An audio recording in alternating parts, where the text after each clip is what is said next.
Dr. Lisa Martinez stared at the numbers on her computer screen.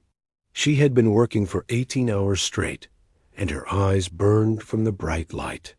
Coffee cups covered her desk, most of them empty and cold.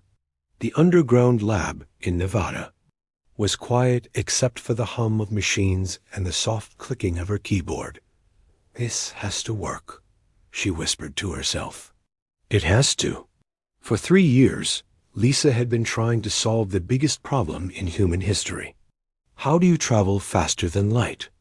Other scientists had tried for decades. They all failed. But Lisa had a different idea. While everyone else tried to bend space like folding paper, she wanted to cut through it. The idea came to her in a dream. What if space wasn't really solid? What if you could make tiny holes in it and step through to somewhere else? Like cutting a door in a wall instead of walking around the building. Jack Peterson walked into the lab carrying 2 fresh cups of coffee. He was the best engineer Lisa knew, and he had been helping her build the strange machine for months. "Still working?" Jack asked, setting a cup next to her computer. "I think I found it," Lisa said. Her voice was shaky with excitement. "The equation that makes it possible." Jack looked at the screen. The math was too hard for him to understand, but he could see that Lisa was excited. "Are you sure?" "Look at this." Lisa pointed to a line of numbers. "If we use enough power, we can make the space around an object unstable. Not bent, but actually torn, like ripping fabric." Amy Walsh came over from her desk across the room. She was the team's math expert, and if anyone could check Lisa's work, it was her. "Show me," Amy said. Lisa explained her idea. Instead of bending space-time like a curve, her drive would create tiny holes that went through higher dimensions. An object could step through these holes and come out somewhere else instantly. Amy studied the equations for 20 minutes. Her face was serious as she worked through each step. Finally, she looked up. "Lisa, this is impossible," Amy said. "But the math is correct," Jack grinned. "So it's impossible math that actually works." "That's the best kind," Lisa laughed. The team spent the next week building a test device. It was small, about the size of a microwave, but it needed enormous amounts of power. They connected it to the lab's main reactor and held their breath. "First test," Lisa announced. "We're going to try to move a steel ball 1 meter." She placed a small metal ball inside the device and sealed the door. Jack powered up the machine while Amy watched the computer readings. "Power at 50%, Jack called out. "Readings look normal," Amy said. "Power at 75%, Jack said. The machine started to vibrate. "Still normal," Amy reported. "Full power," Jack said. There was a bright flash of purple light. The machine stopped vibrating. Lisa opened the door and looked inside. The steel ball was gone. "Where did it go?" Jack asked. Amy pointed to a spot 1 meter away. There. The steel ball was sitting on a table exactly 1 meter from the machine. It had moved through solid air and appeared in the right place. "We did it," Lisa whispered. "We actually did it." But this was just the beginning. Over the next month, they built a bigger version. This one could move objects much farther. They tested it with a probe the size of a small car. "Today, we try something big," Lisa said. "We're going to send our probe to the nearest star." The probe was loaded with cameras and sensors. If everything worked, it would travel 4 light years in just a few hours and send back pictures. The new machine was 10 times bigger than their first test device. It needed so much power that they had to connect it to 3 different reactors. The probe sat in the middle of the machine, waiting. "All systems ready," Jack reported. "Math checks out," Amy confirmed. Lisa took a deep breath. "Begin the test." Jack started the power sequence. This time, the machine didn't just vibrate. It made a deep humming sound that seemed to come from everywhere at once. The air around the probe started to shimmer like heat waves. "Power at 90%, Jack called out. The humming got louder. Small objects in the lab started to shake. "Full power." There was no flash this time. Instead, the space around the probe seemed to tear open like ripped cloth. Through the tear, they could see stars and darkness. The probe moved forward and disappeared through the hole. Then the tear closed with a sound like thunder. "Probe is gone," Amy said, checking her readings. "Signal lost." They waited for 4 hours. Then Amy's computer started beeping. "Signal detected," she shouted. "The probe is transmitting." Pictures appeared on their screens. Alien stars. A red sun they had never seen before. The probe had traveled to another star system and was sending back proof. "We're the first humans to travel faster than light," Lisa said. She felt tears in her eyes. But something else had happened during their test. Something they didn't know about yet. Far across the galaxy, alien scientists noticed strange readings on their instruments. Gravitational waves were moving through. Space in patterns they had never seen before. The waves were strong enough to shake planets and disturb star systems. The aliens traced the waves back to their source. A small yellow star with 9 planets. The third planet was blue and green and covered with water. "What are those creatures doing?" asked an alien scientist on a space station 50 light years from Earth. "I don't know," replied his partner. "But they're doing something that could destroy everything." Messages began traveling between alien worlds. Emergency meetings were called. Ancient councils gathered to discuss the new threat. On Earth, Lisa and her team celebrated their success. They had no idea that every major civilization in the galaxy was now watching them with fear.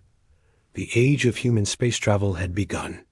But it had also started something much bigger and more dangerous than they could imagine. 6 months after Lisa's successful test, humans had built their first real faster-than-light spaceship. The Terra Nova was beautiful, with smooth white walls and blue lights along its sides. It was as big as a city block and carried a crew of 200 people. Captain Ryan Burke stood on the bridge looking out at the stars. He was a calm man with gray hair who had spent 20 years flying regular spaceships around Earth's solar system. But today was different. Today, he would be the first human to pilot a ship between the stars. "All systems ready, Captain," said Kevin Stone, the ship's chief engineer. Kevin was young but smart, and he understood the new void drive better than anyone except Lisa herself. "Communications are clear," reported Beth Collins from her station. Beth had learned 6 different alien languages in the past month, just in case they met someone out there. "Dr. Martinez, is the drive ready?" Captain Burke asked. Lisa nodded from her position at the science station. She had insisted on coming. Aboard for this first trip. After all, it was her invention. "Destination is the Alpha Centauri system," Captain Burke announced. 4 light years from Earth. Estimated travel time, 6 hours. Back on Earth, Admiral Nina Harper watched from mission control. She was in charge of all human space activities, and this mission made her nervous. Humans were about to leave there. Solar system for the first time ever. "Terra Nova, you are cleared for departure," Admiral Harper said into her microphone. The void drive powered up with the same deep humming sound they had heard in the lab. Space around the ship began to shimmer and tear. Through the hole, they could see distant stars. "Here we go," Captain Burke said. The Terra Nova moved forward and vanished from Earth's solar system. What the humans didn't know was that their test 6 months ago had been noticed by many alien civilizations. One of these was the Zephyrian Commonwealth, a group of peaceful worlds that traded with each other across the galaxy. Ambassador Veltar was a tall, blue-skinned alien with 4 arms and large silver eyes. He had been watching Earth ever since his people detected the strange gravitational waves. Now he sat in his own ship, hidden behind Earth's moon, waiting to see what the humans would do next.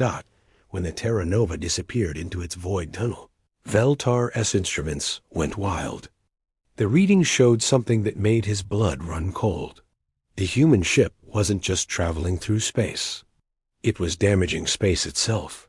By the ancient stars, Veltar whispered. They don't know what they're doing. 6 hours later, the Terra Nova returned from Alpha Centauri. The mission was a complete success. Captain Burke and his crew had taken pictures of alien planets and collected scientific data. Everyone on Earth celebrated, but Veltar knew he had to act quickly. The humans were playing with forces that could destroy entire star systems. It was time for first contact. 3 days later, Veltar's ship appeared above Earth's largest city. It was impossible to miss. A silver disk 2 miles wide that reflected sunlight like a mirror. Admiral Harper was in an emergency meeting within an hour. They're not attacking, she told the world's leaders over a video call.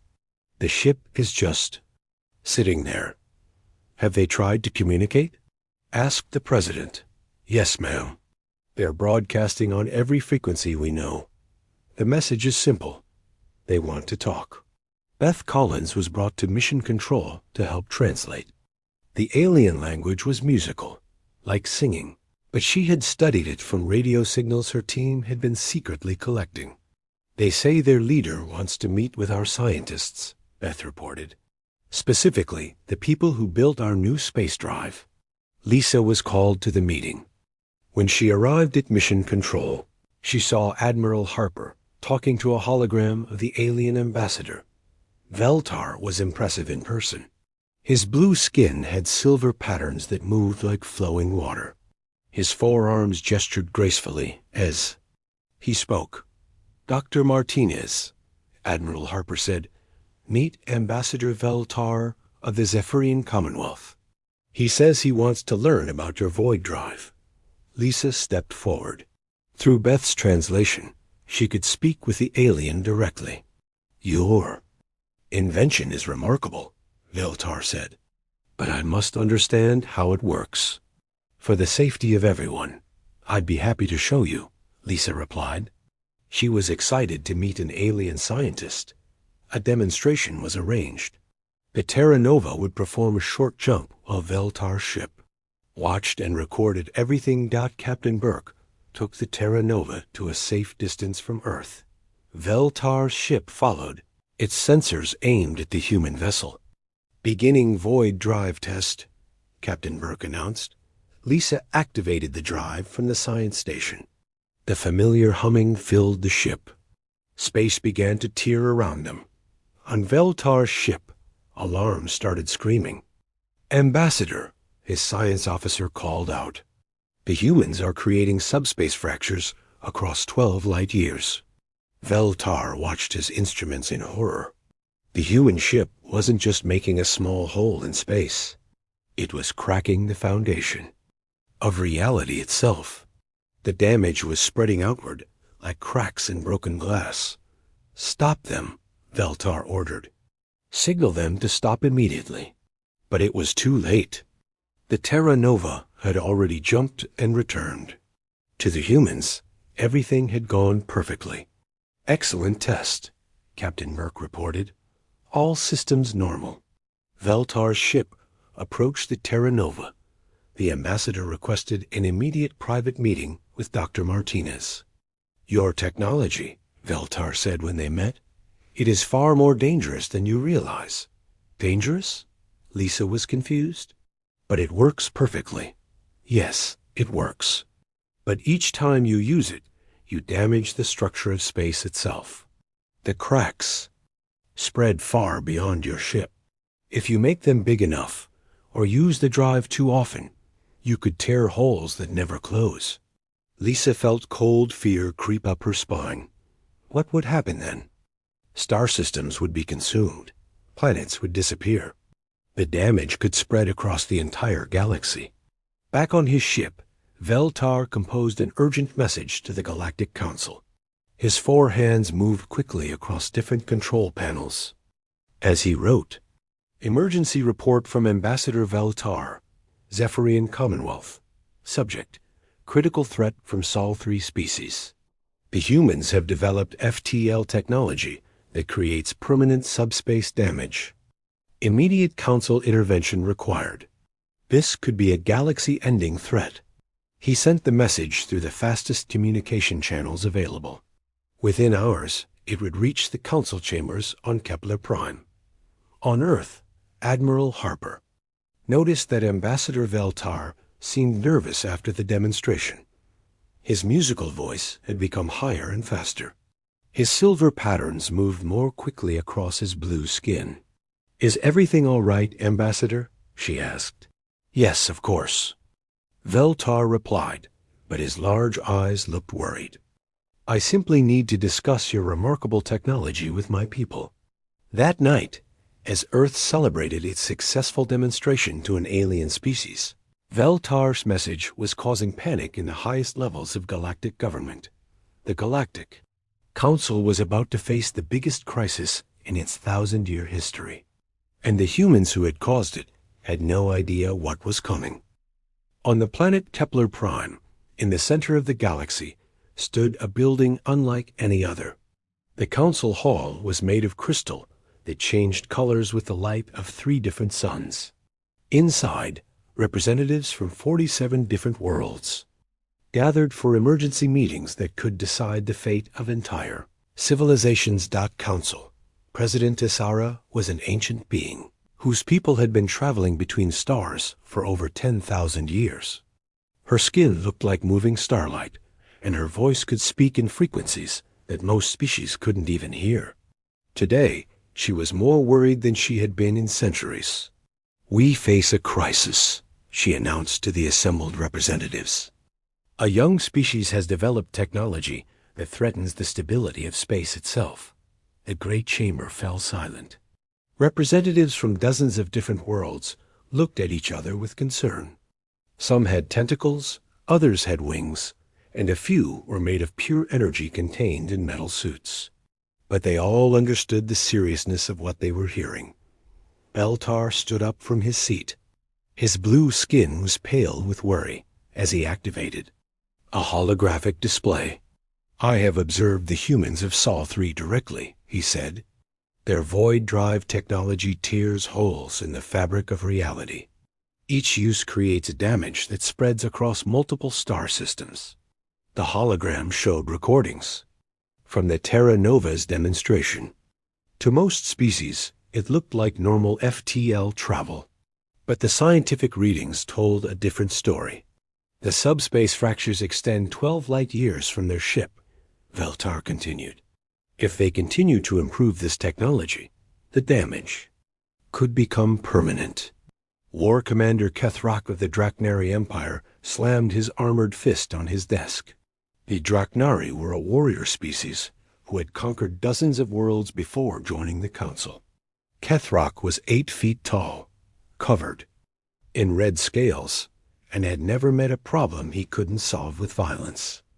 "The solution is simple," Kethrak growled. "Destroy their world before they destroy ours." "That would make us no better than the threat we're trying to stop," replied Elder Santher of the Centauri Collective.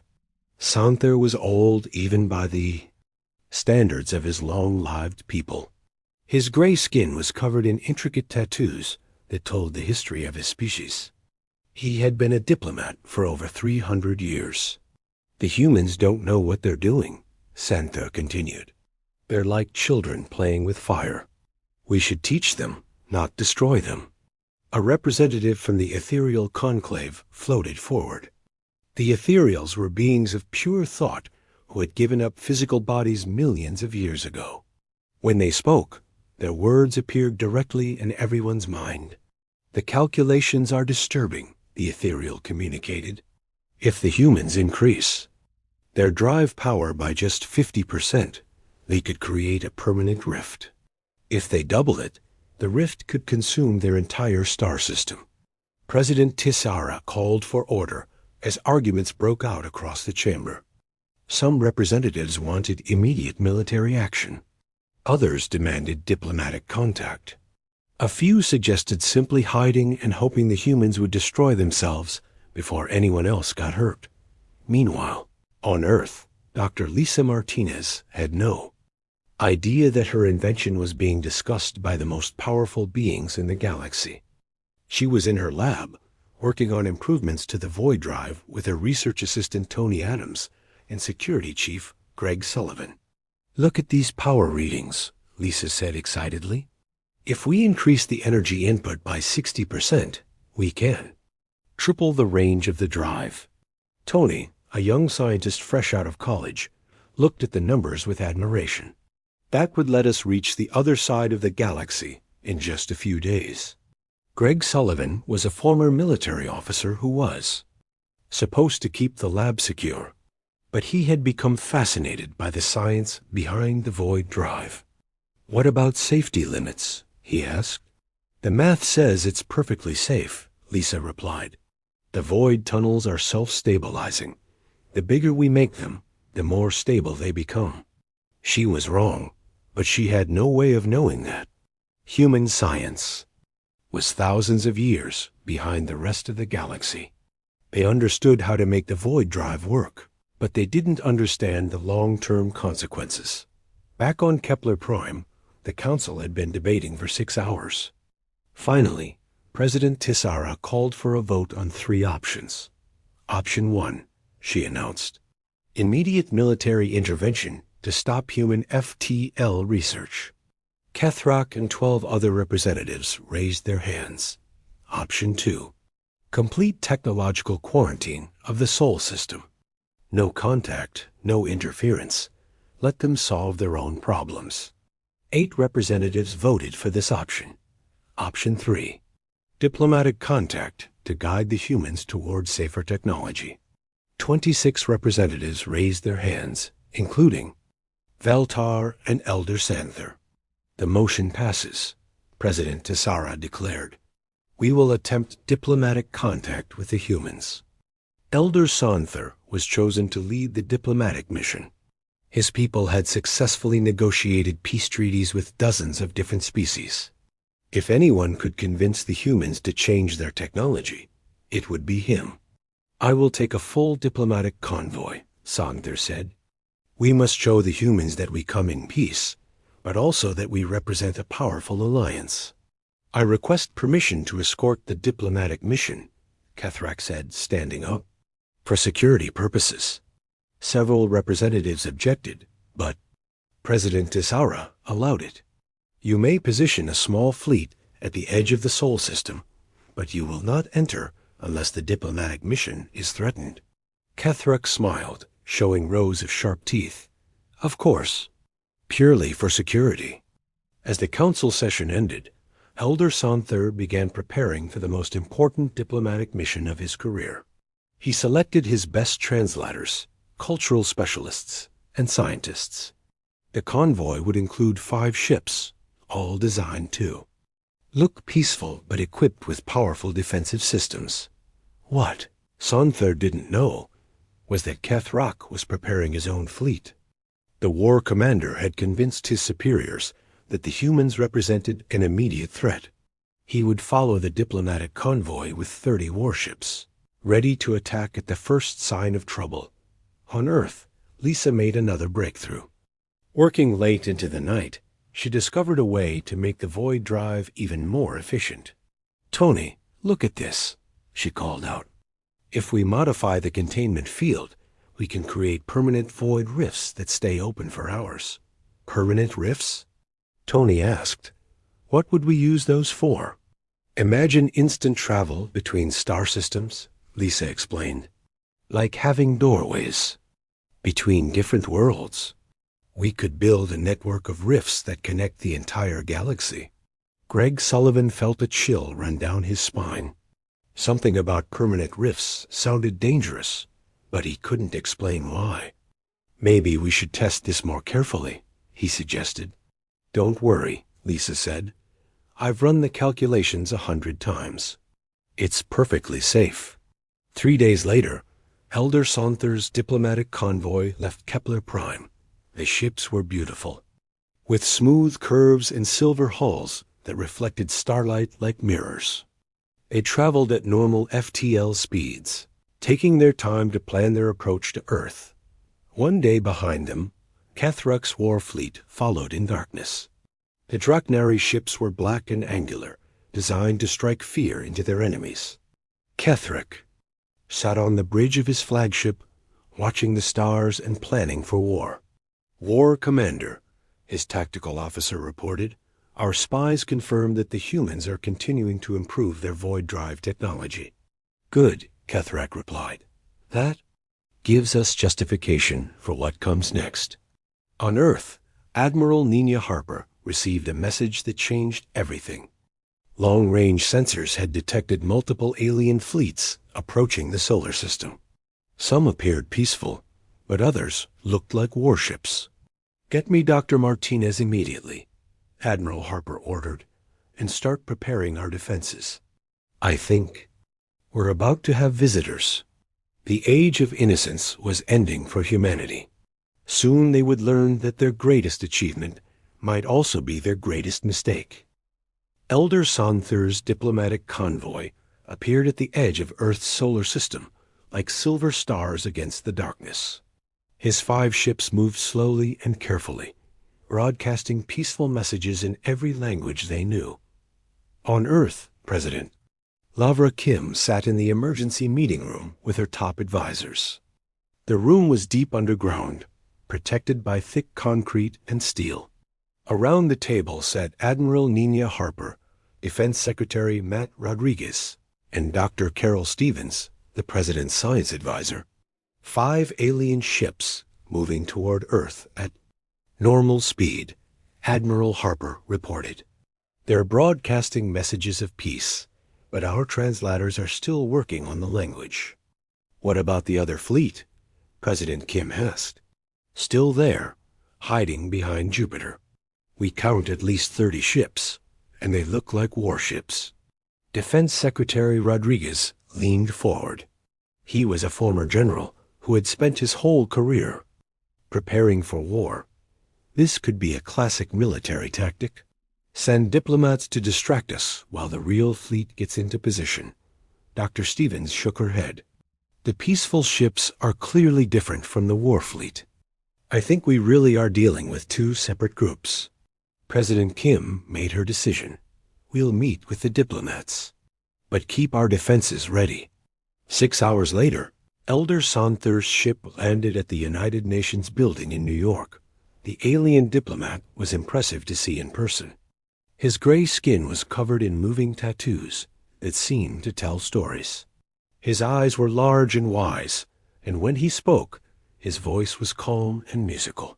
"President Kim," Saunther said through his translator device, "I come representing the Galactic Council. We need to discuss your faster-than-light technology." The meeting took place in the UN's largest conference room. Lisa Martinez had been flown in from Nevada, along with several other scientists. Elder Saunther brought his own science team, including experts who had studied void phenomena for thousands of years.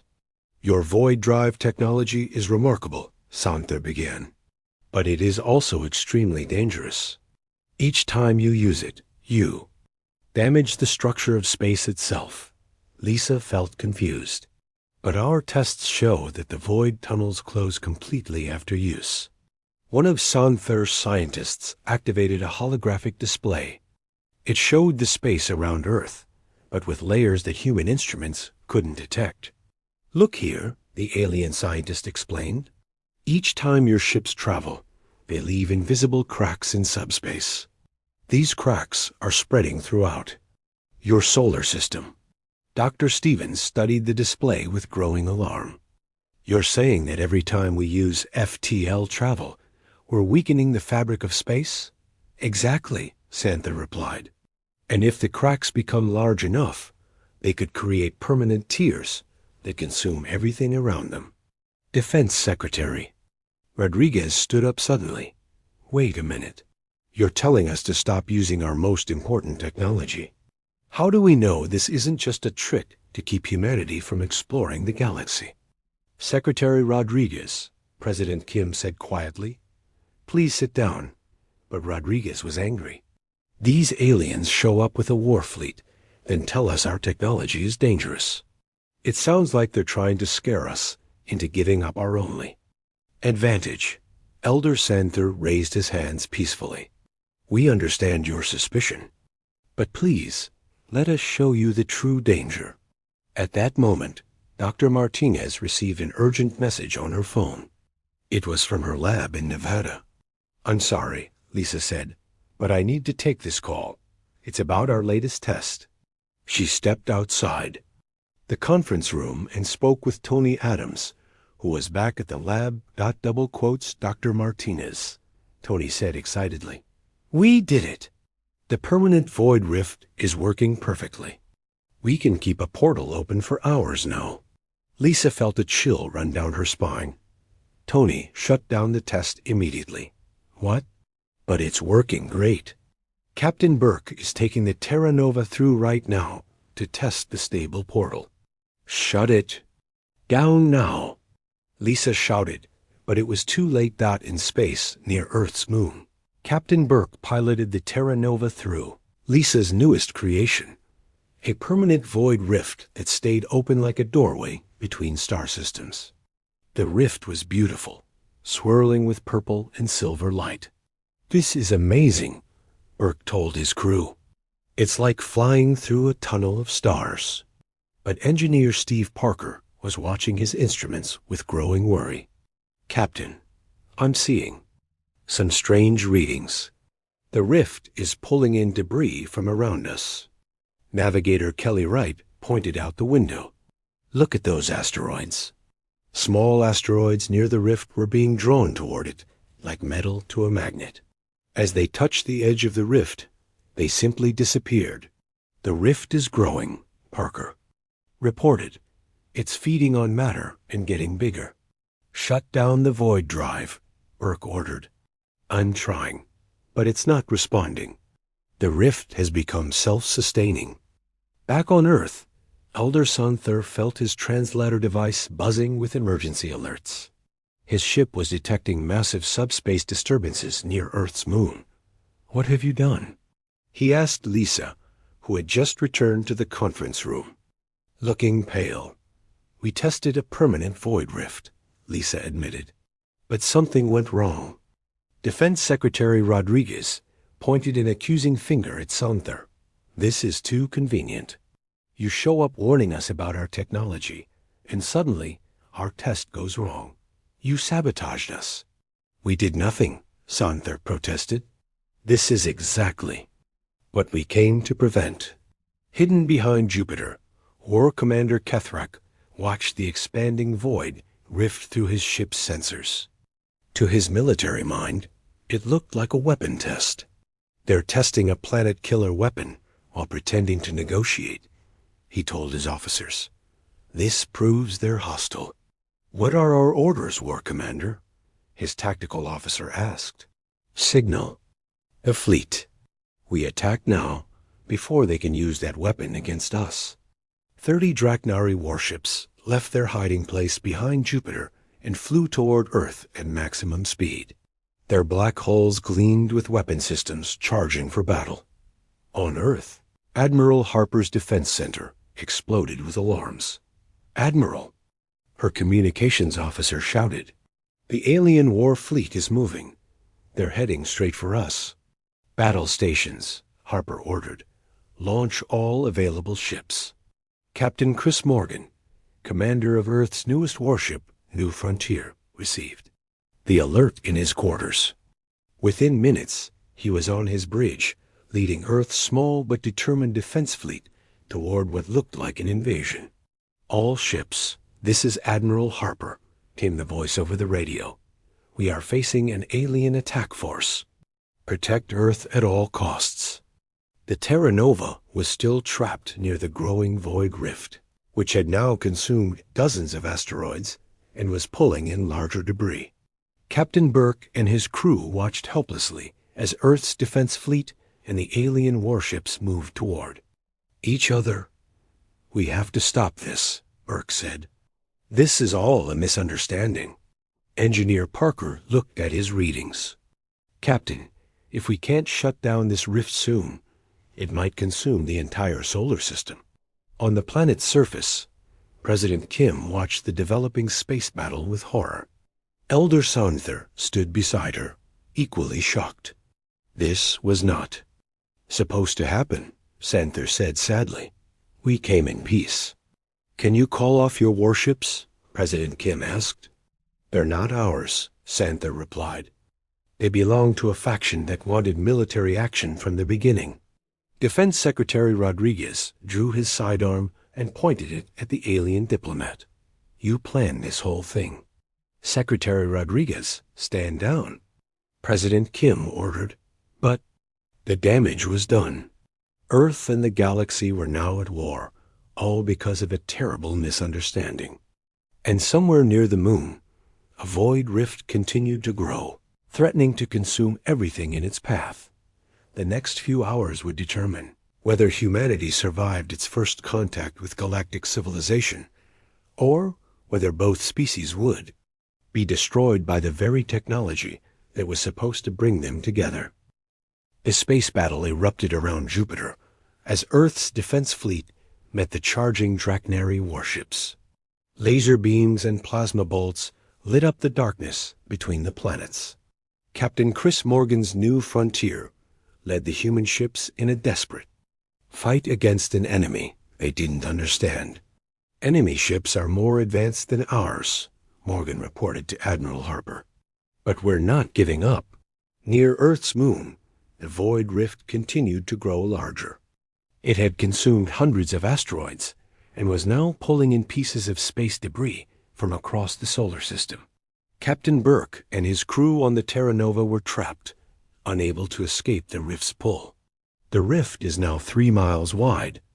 Engineer Steve Parker reported, and it's still growing. Navigator Kelly Wright pointed at her instruments. Captain, if this thing keeps expanding at this rate, it will reach Earth in 6 hours. Burke made a decision that would change everything. Open all communication channels. Broadcast to both fleets. Sir? Parker asked. This whole war started because nobody's talking to each other. Someone needs to stop the fighting before we all get consumed by that thing. Burke's voice went out across space to both the human and Draknari fleets. All ships, this is Captain Burke of the Terra Nova. Stop firing immediately. We have a bigger problem than any war. On the bridge of his flagship, War Commander Kethrak heard the transmission. Human vessel, you will surrender immediately. War Commander. Look at your sensors, Burke replied. That void rift near the moon. It's not a weapon. It's a mistake, and it's going to kill all of us if we don't work together. Kethrak checked his readings. The rift was indeed growing and pulling in matter from across the solar system. More importantly, his scientists confirmed that it was destabilizing space throughout the entire system. Captain Morgan's voice joined the conversation. Draknari fleet, our sensors show the same thing. That rift is the real enemy here. Slowly, the shooting stopped. Ships from both sides held their positions, but the weapons fire ended. On Earth, Dr. Martinez was working frantically. In her lab with Tony Adams, Dan Carter, and Jane Miller. Computer specialist Jane had been running calculations non-stop, trying to find a way to collapse the rift. The void rift is feeding on matter and energy, Lisa explained to her team. Every time it consumes something, it gets stronger and bigger. Can we reverse the process? Asked physicist Dan Carter. I don't know, Lisa admitted. We never planned for this. Our equations didn't predict that the rifts could become self-sustaining. Tony looked up from his computer. Dr. Martinez, I'm getting a communication request from one of the alien ships. Put them through. The voice that came through the speakers was calm and wise. It was Elder Santher, calling from his diplomatic ship. Dr. Martinez, this is Elder Santher. My scientists have been studying your void rift. We may be able to help. Please, Lisa said. We're running out of time. The key is to understand that your rift is not just a hole in space. It has become a living tear in reality itself. To close it, we need to convince it to heal. Lisa was confused. Convince it? It's just a physics phenomenon. Not anymore, Sander explained. Your void rifts work by accessing higher dimensions. In those dimensions, space behaves more like a living thing than empty void. Paul Chun, the team's translator who had been monitoring alien communications, suddenly spoke up. Dr. Martinez, I think I understand. The aliens are saying that space can heal itself, like a cut in skin, but only if we give it the right conditions. Working together across the communication link, human and alien scientists began to develop a solution. Lisa provided the technical details of how the void drive worked, while Sonther's team explained the deeper physics that humans had never understood. We need to create a resonance field that encouraged the rift to collapse, explained one of Sonther's scientists. Like playing the right music to calm an angry animal. Jane Miller worked with the alien computers to calculate the exact frequency needed. Dan Carter figured out how to modify the Terra Nova's void drive to generate the resonance field instead of opening new rifts. But there was a problem. The Terra Nova was trapped too close to the rift to generate the field safely. If we try this from here, the resonance might tear our ship apart, Engineer Parker warned. Then we need another ship to generate the field from a safe distance. Captain Burke said. War-Commander Kethrak's voice suddenly joined the conversation. My flagship has powerful energy generators. We can create your resonance field. Everyone was surprised. The Draknari commander who had come to attack was now offering to help. Why would you help us? Burke asked. Because, Kethrak replied, if that rift destroys your solar system, the damage will spread across dozens of other systems, including mine. Working together, the human and alien ships formed a plan. Elder Sonther's diplomatic ship would provide the technical expertise. The Terra Nova would relay signals from inside the rift. Kethrak's warship would generate the resonance field. And Earth's defense fleet would provide additional power if needed. All ships ready, Captain Morgan reported. Beginning resonance field generation, Kethrak announced. The Draknari flagship began to glow with strange energy. Waves of force spread out from the ship toward the void rift. At first, nothing happened. Then slowly, the rift's edges began to shimmer and waver. It's working, Parker shouted from the Terra Nova. The rift is starting to collapse. But the process wasn't smooth. The rift fought back, sending out bursts of energy that shook ships across the solar system. Resonance. Field is unstable, Kethrak reported. We need more power. All human ships divert power to the Draknari vessel. Admiral Harper ordered from Earth. One by one. Earth's defense ships formed a chain, sending their energy to boost Kethrak's resonance field. It was the first time human and alien technology had ever worked together. Slowly, carefully, the void rift began to close. The purple and silver light that had swirled at its edges started to fade. The pull that had been consuming asteroids grew weaker. Rift collapse at 70%, Jane Miller reported. 80%. 90%. With a sound like thunder that somehow carried through the vacuum of space, the void rift snapped closed and disappeared. Cheers went up on ships throughout the solar system. Humans and aliens had worked together to save everyone from destruction. 3 days later, representatives from Earth met with the Galactic Council in a peaceful ceremony. Lisa Martinez stood before the assembled aliens, no longer as an unknown scientist, but as Earth's first representative to the Council's Science Division. The void drive technology will be studied jointly by human and alien scientists, President Desara announced. Together, we will develop safe FTL travel that combines human innovation with galactic wisdom. Captain Burke was chosen to lead humanity's first official interstellar exploration mission.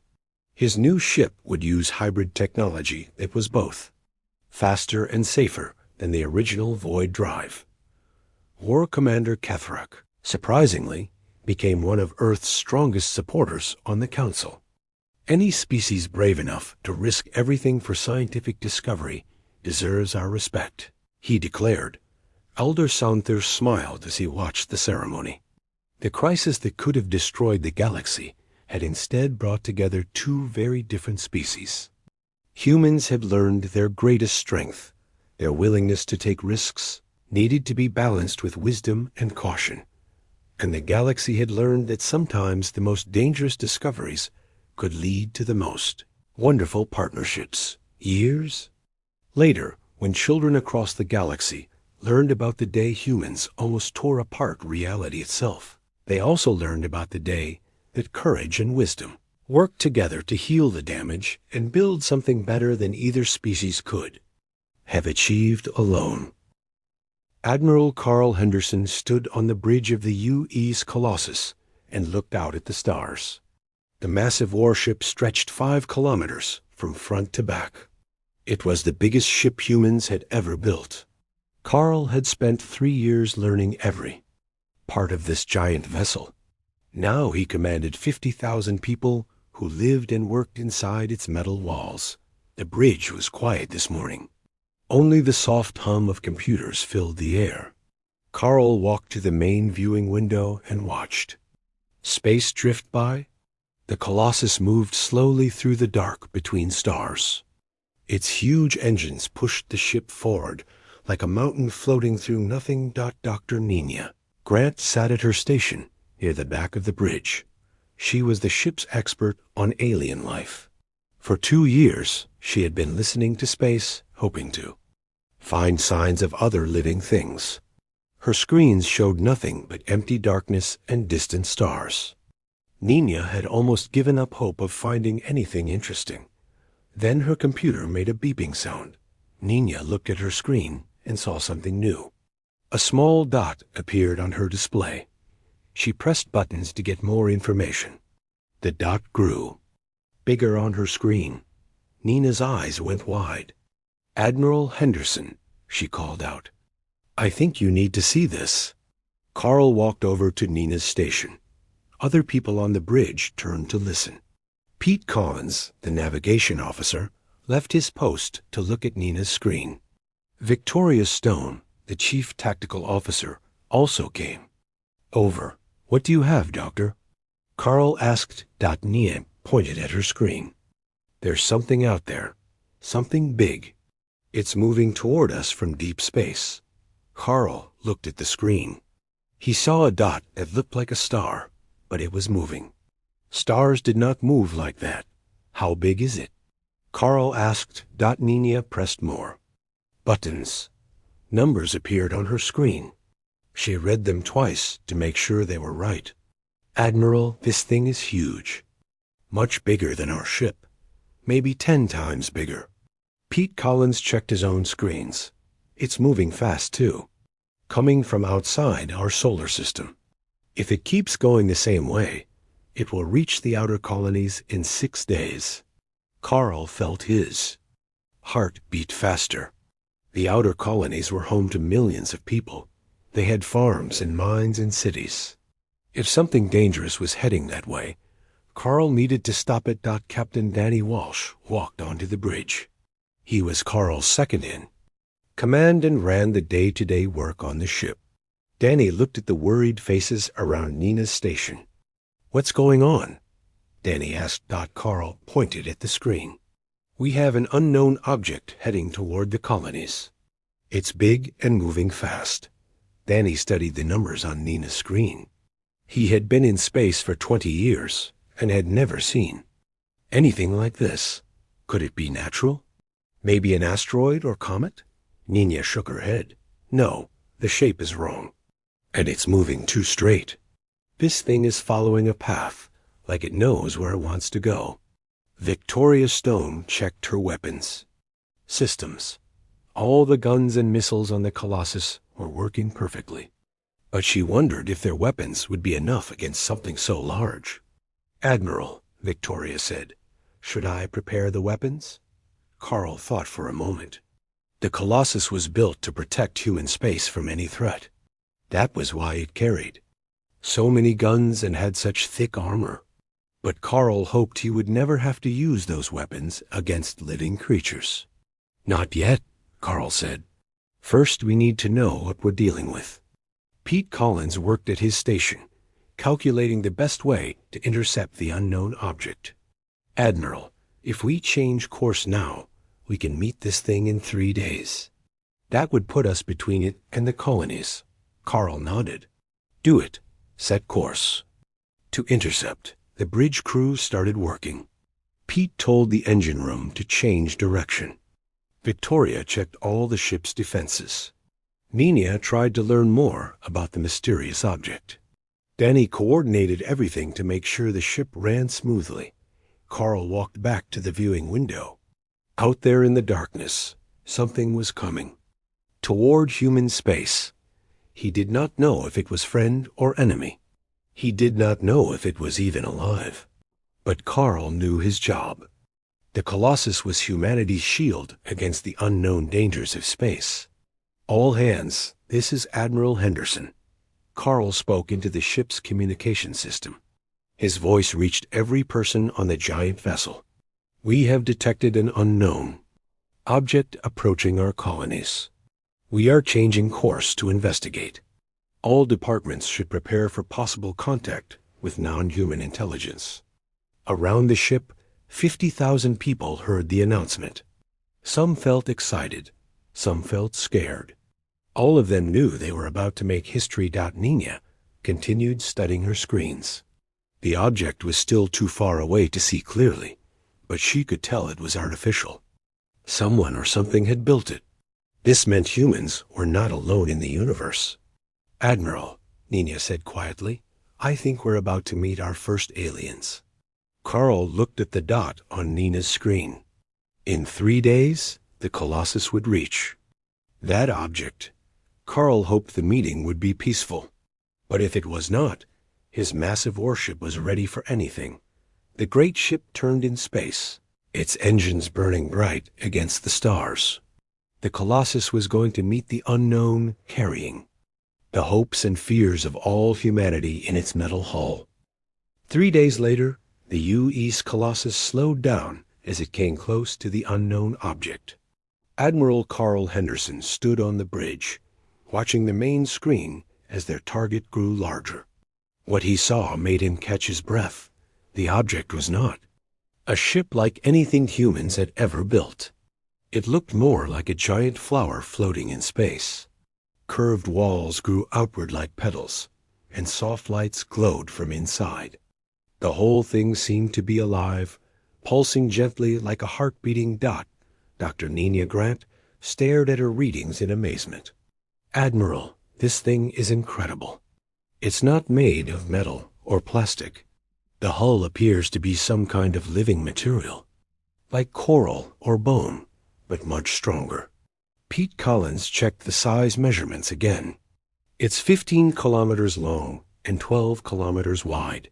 Much bigger than our ship, but it's moving so slowly, almost drifting." Lucy Torres, the communications specialist, worked at her station trying to pick up any signals from the alien vessel. She had been listening for 3 days without finding anything. Then her equipment detected something new. "Admiral, I'm getting something," Lucy called out. "It's not radio waves like we use. This is different, like music, but with numbers mixed in." Carl walked over to Lucy's station. "Can you understand any of it?" Lucy shook her head. "Not yet. But there are patterns, mathematical sequences. Whoever is sending this knows about numbers and science." On the main screen, the alien ship continued to pulse with soft colors. Blues and greens flowed across its surface like waves on an ocean. It was beautiful and peaceful, nothing like the dark metal warships humans built. Kevin Murphy, the science officer, ran scans on the alien vessel. His readings showed things that should not be possible. Admiral, this ship has no engines that I can detect. No fuel tanks, no reactor cores. But it's definitely moving under its own power. Danny Walsh stood next to Carl, watching the alien ship with wonder. How does it work then? Kevin looked at his screens again. I think the whole ship is alive. It might be growing its way through space, like a plant reaching toward sunlight. Frank Adams, the chief engineer, studied the energy readings from the alien vessel. He had built engines and weapons for 30 years, but this was unlike anything he had ever seen. Whatever powers that thing, it's completely organic. No metals, no circuits, no weapons that I can find. Carl felt relieved to hear there were no weapons, but he stayed careful. Keep scanning. Make sure we're not missing anything. Lucy suddenly sat up straight at her station. Admiral, the signal just changed. It's getting stronger and more complex. I think they know we're here. Carl made a decision that would change everything. Try to respond, Lucy. Send them our basic mathematical sequences. Let them know we're intelligent. Lucy worked quickly, sending simple math problems into space. 1 + 1 = 2. 2 + 2 = 4. The square root of 9 is 3. Basic ideas that any smart species would understand. For 10 minutes, nothing happened. Then Lucy's equipment lit up with new signals. They're responding, Lucy said with excitement. They sent back our math problems with the right answers. And they're adding new ones. On the main screen, the alien ship began to change. Sections of its surface opened like flower petals. From inside, smaller ships emerged. These looked like seeds or pods, smooth and round, glowing with the same soft light. Victoria Stone watched the smaller ships carefully. Admiral, I count 12 objects coming from the main vessel. They're moving toward us very slowly. Carl felt his heart beating. Fast, but he tried to stay calm. Are they armed? Victoria checked her scanners. No weapons detected. They're smaller than our shuttles and seem to be made of the same living material as the big ship. One of the small ships moved ahead of the others. Lucy's equipment received a new signal, different from the mathematical messages. This one sounded almost like a voice, but speaking in a language no human had ever heard. Admiral, Lucy said, I think they're trying to talk to us. The signal is coming from the lead ship. Carl knew this was the most important moment in human history. Can you translate any of it? Lucy listened carefully to the alien sounds. Slowly, she began to understand patterns in their speech. I think they're introducing themselves. The voice sounds gentle, almost singing. Wait, I think I'm starting to get some words. Lucy worked for 20 minutes, using the ship's computers to analyze the alien language. Finally, she looked up with wonder. In her eyes, Admiral, they call themselves the Serenari. The voice belongs to someone with a very long name, but the closest translation would be Harmony of Distant Stars. Carl stepped forward. What are they saying? Lucy listened to more signals from the alien ship. Her face grew worried as she translated. They're asking about our weapons. They want to know what terrible enemy we're fighting. They say they've never seen a war machine as large as ours. Carl realized the problem immediately. The aliens saw the Colossus as a weapon, not as a home for 50,000 people. To them, humans must look like the most violent species in the galaxy. They're scared of us, Carl said quietly. Kevin Murphy looked up from his science station. Admiral, I'm reading massive life signs from their big ship. There could be millions of beings inside that vessel. And from what I can tell, they have no defenses at all. Carl understood that humanity had just met a species that knew nothing about war or weapons. The peaceful aliens were terrified of the massive human battleship, thinking it meant humans were facing some cosmic horror that required such powerful defenses. For the first time in his career, Admiral Carl Henderson wished his ship looked less like a weapon of war. Admiral Carl Henderson watched the alien ship on his main screen and felt something was wrong. The beautiful vessel had stopped its gentle pulsing. The soft lights that flowed across its surface now flickered with urgent flashes of red and orange. Lucy Torres worked frantically at her communication station, trying to understand the flood of signals coming from the Serenari ship. The alien voices sounded distressed, speaking faster and with higher tones than before. "Admiral," Lucy said with worry in her voice, "they're panicking. Harmony of Distant Stars is trying to calm the others, but the fear is spreading through their entire ship." Dr. Nina Grant studied the readings from the alien vessel. The biosignatures are spiking. Heart rates, brain activity, stress hormones. The whole population inside that ship is terrified. Carl felt helpless. He wanted to help the aliens understand that humans meant no harm, but every attempt to communicate seemed to make things worse. The Colossus was simply too big and too obviously military for the peaceful Serenari to accept. Pete Collins noticed movement on his navigation screen. "Admiral, the alien ship is changing course. They're turning away from us and from the colonies." Carl watched the massive alien vessel slowly rotate in space. Its flower-like structure folded inward, as if the ship was trying to hide from the human warship. The smaller scout vessels quickly returned to their mother ship, disappearing into its organic hull. Kevin Murphy picked up new energy readings. "Admiral, something's happening to space around their ship. I think they're preparing to leave." Lucy received another transmission from Harmony of Distant Stars.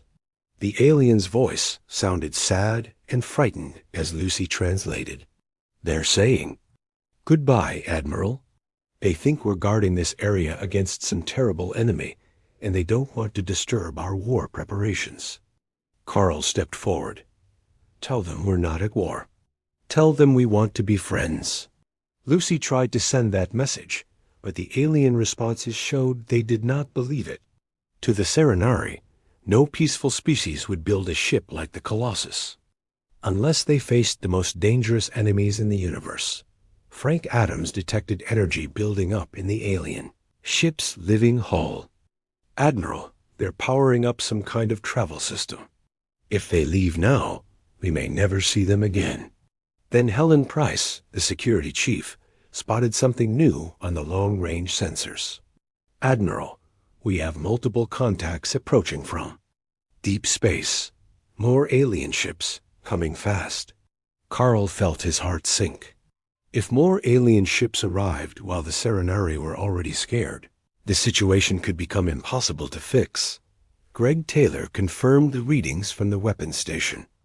"At least 20 new contacts, possibly more. They're all moving toward our position." Lucy received an emergency transmission from the Serenari ship. Harmony of Distant Stars sounded desperate as the message came through. "Admiral, they're calling for help. They're warning the other ships about us. They think we're some kind of deathbringers." The new alien ships began arriving over the next hour. Each one was as beautiful and organic as the first, but all were different shapes and sizes. Some looked like giant flowers, others like swimming creatures made of light. All of them kept their distance from the Colossus. Beth Morris, the intelligence analyst, studied the new arrivals. "Admiral, these aren't warships either. I'm reading massive life signs from each vessel. Families, children, elderly beings. These are refugee ships." Carl realized he was looking at an entire civilization fleeing from something terrible. The Serenari were not explorers or traders. They were refugees looking for a new home, and now they thought they had run into the guardians of a war zone. Nina discovered something that made the situation even worse. "Admiral, I'm detecting some kind of telepathic connection between the alien ships. When one group feels fear, it spreads to all the others. The panic is growing stronger with each ship that arrives. Lucy received more transmissions from the Alves. Alien fleet. The messages were being broadcast in all directions, warning any aliens who might be listening.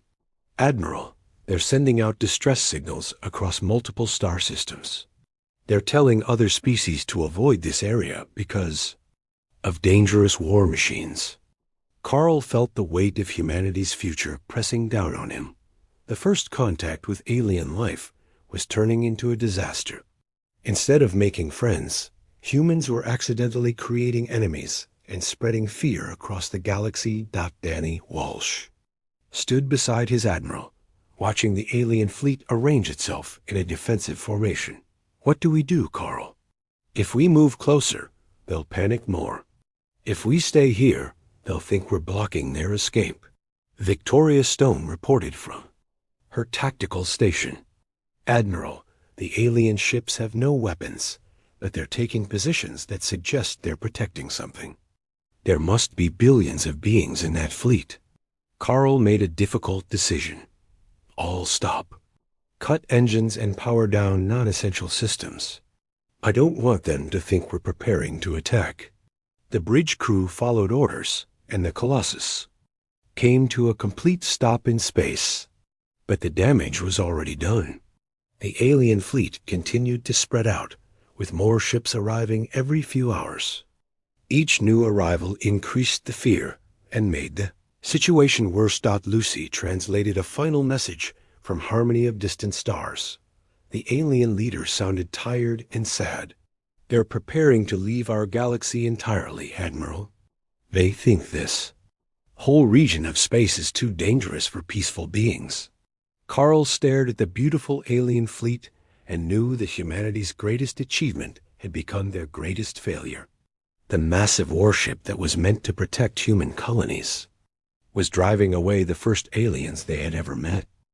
Admiral Carl Henderson stood on the bridge of the Colossus, watching the alien refugee fleet prepare to leave forever. 27 beautiful ships floated in space, their living hulls dim with fear and sadness. In a few hours, they would jump to another galaxy, and humanity would be alone again. Carl could not let that happen. He made a decision that shocked everyone on the bridge. Lucy, send a message to Harmony of Distant Stars, Carl said. Tell them I want to invite a small group aboard our ship. Tell them I want to show them who we really are. Danny Walsh stepped forward with concern.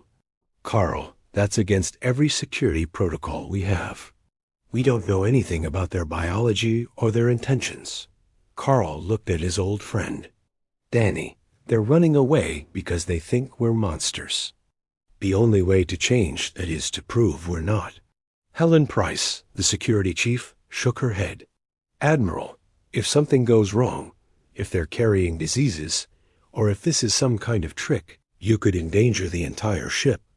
Carl had thought about these risks, but he knew the bigger risk was letting the aliens leave with the wrong idea about humanity. Dr. Grant, would you be willing to lead a diplomatic mission? Nina Grant nodded without hesitation. Yes, sir. This is what I've trained for my whole life. Lucy sent Carl's invitation to the alien fleet. For an hour, there was no response. Then Harmony of Distant Stars replied with a message full of confusion and disbelief. The alien could not understand why the humans would invite anyone aboard. Their terrible war machine. Finally, Lucy received confirmation. Admiral, they're sending a small shuttle with 3 representatives. Harmony of Distant Stars will be among them. Dr. Ron Clark, the chief medical officer, prepared the shuttle bay to receive alien visitors. He set up medical scanners and emergency equipment, not knowing what to expect. Ron had spent years studying human biology, but alien life was completely unknown. The Serenari shuttle approached the Colossus slowly, like a scared animal approaching a predator. The small vessel looked like a glowing seed pulsing with nervous energy. It docked with the human ship as gently as a butterfly landing. On a flower, Carl met the aliens in the shuttle bay with Nina, Ron, and a small group of crew members. When the shuttle door opened, 3 beings emerged that took Carl's breath away. The Serenari were tall and graceful, with skin that seemed to be made of living crystal. They glowed with soft inner light and moved like they were swimming through the air.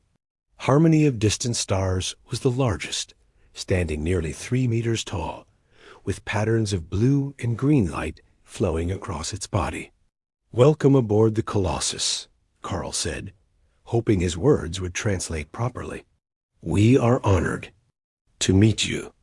Harmony of Distant Stars spoke in musical tones that Lucy's translation system converted to human speech. "We are grateful for your invitation, but we do not understand. Why do the great warriors allow peaceful beings into their fortress?" Nina stepped forward with a gentle smile. "We're not warriors. We're explorers and protectors. Would you like us to show you our ship?" The aliens followed Nina through the corridors of the Colossus, but they stayed close together and jumped at every sound. They expected to see weapons and war machines everywhere. Instead, Nina led them to the hydroponics bays. "This is where we grow our food," Nina explained as they entered a large room filled with green plants and flowing water. "We carry gardens with us so our people can have fresh food during long journeys." The Serenari stared in amazement. The room looked more like a park than part of a warship. Children played between the plant rows while their parents tended the crops.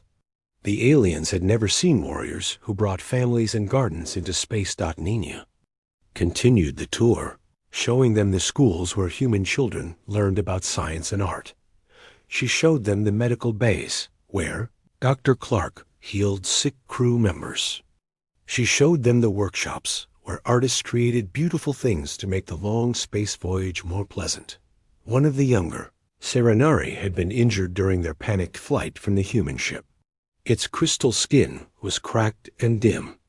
Dr. Clark gently examined the alien and applied a healing gel that worked on both human and Serenari biology.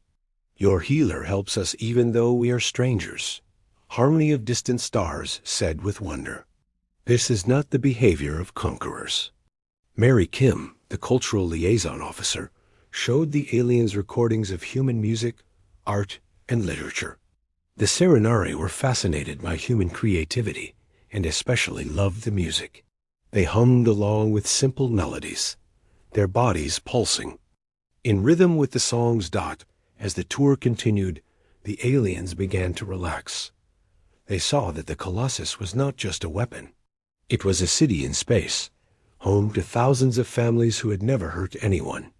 Finally, Nina brought the aliens to the ship's central computer core, where they could see recordings of Earth's history.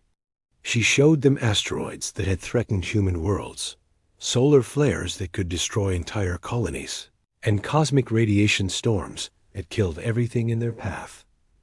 "This is why we build ships like the Colossus," Nina explained. "Not to attack others, but to protect our people from the dangers of space. The universe is full of things that can destroy life, and we learn to defend against them." Harmony of Distant Stars watched the recordings with growing understanding. The aliens saw images of human ships rescuing colonists from natural disasters, fighting off cosmic threats, and building shelters on dangerous worlds. "You are not warriors," the alien said slowly. "You are guardians. You build fortress ships because your space is dangerous, not because you seek to harm others." Carl nodded. "We build weapons because we have to, not because we want to. We hope never to use them against living beings." The alien delegation returned to their shuttle with completely changed minds about humanity. As they flew back to their fleet, Harmony of Distant Stars broadcast the truth to all the refugee ships. The humans were not cosmic destroyers. They were protectors who had learned to survive in a dangerous universe. The truth about humanity spread through the Serenari fleet like ripples in a pond. Within hours, the beautiful alien ships began moving closer to the Colossus instead of away from it. Their hulls brightened with colors of relief and hope instead. Of fear and panic, Admiral Carl Henderson stood on his bridge, watching the alien fleet arrange itself around his massive warship. For the first time in days, he felt hopeful about first contact. But that hope was about to be tested in ways he never expected. Harmony of distant stars requested another meeting with the human leaders. This time, the alien brought representatives from other ships in the fleet. Dr. Nina Grant welcomed them aboard the Colossus, and they gathered in the ship's main conference room. Admiral Henderson, Harmony of Distant Stars began, its crystalline body pulsing with urgent colors. Now that we understand your true nature, we must tell you why we fled our home. You and your people are in great danger. Carl leaned forward in his chair. What kind of danger? The alien's light grew dim with sadness. Our star system was consumed by beings we call the Devourers. They are creatures of pure hunger that eat entire worlds, turning planets into empty shells. They follow life energy across space, hunting any species that shines brightly with intelligence. Nina felt a chill run down her spine. Are you saying these Devourers followed you here? Another Serenari representative, one with silver patterns flowing across its skin, spoke up. We tried to hide our escape route, but the Devourers are very good at tracking fleeing prey. They may already be following our trail toward this region of space. Kevin Murphy quickly ran calculations on his computer. How long would it take them to reach human territory? Perhaps weeks, perhaps months. Harmony of Distant Stars replied, but they will come. They always come. Carl felt the weight of responsibility settle on his shoulders. Not only was he protecting human colonies, but now he was responsible for an entire alien civilization seeking refuge in human space. We'll protect you, Carl said without hesitation. That's what the Colossus was built for. The Serenari representatives looked at each other with amazement. Never before had they met a species willing to defend strangers against such terrible enemies. Over the next few weeks, an incredible partnership began to form. Dr. Grant established the first interspecies research station aboard the Colossus, where human scientists worked alongside Serenari bioengineers. The aliens shared their advanced knowledge of living technology, while humans taught them about defensive strategies and protective systems. Frank Adams was fascinated by Serenari bioships. Admiral, their ships can heal themselves when damaged, and they grow stronger by absorbing energy from stars. If we could combine that with our shield technology and weapon systems, we'd have the perfect defensive fleet. Captain Danny Walsh began training exercises with mixed human and Serenari crews. The aliens learned how to operate human defensive systems, while humans discovered how to work with living ships that responded to thought and emotion rather than computer commands. The peaceful cooperation was interrupted when long-range sensors detected exactly what everyone feared. Greg Taylor's voice was tense as he reported to the bridge. Admiral, we have multiple contacts approaching from deep space. They match the energy signatures the Serenari described for Devourer scout ships. Carl felt his heart rate increase, but his voice remained calm. How many? At least 50 vessels, possibly more. They're moving fast and heading directly for our position. The Devourer ships looked nothing like the beautiful Serenari vessels. They were dark, twisted things that seemed to absorb light rather than create it. They moved through space like hungry predators stalking prey. All ships, battle stations, Carl ordered. This is what we trained for. The combined human Serenari fleet moved into defensive formation. The Colossus took the center position, its massive guns preparing to fire. Around it, 27 Serenari bioships arranged themselves in a protective pattern, their living hulls glowing with power drawn from nearby stars. Lucy Torres coordinated communications between all the ships in the fleet. Human tactical knowledge flowed to Serenari vessels, while alien biotechnology enhanced human weapons systems. The two species worked together as if they had been allies for years instead of weeks. Devourers attacked without warning or communication. They simply came forward like a swarm of hungry insects, trying to overwhelm the defenders through sheer numbers. But they had never faced anything like the combined fleet.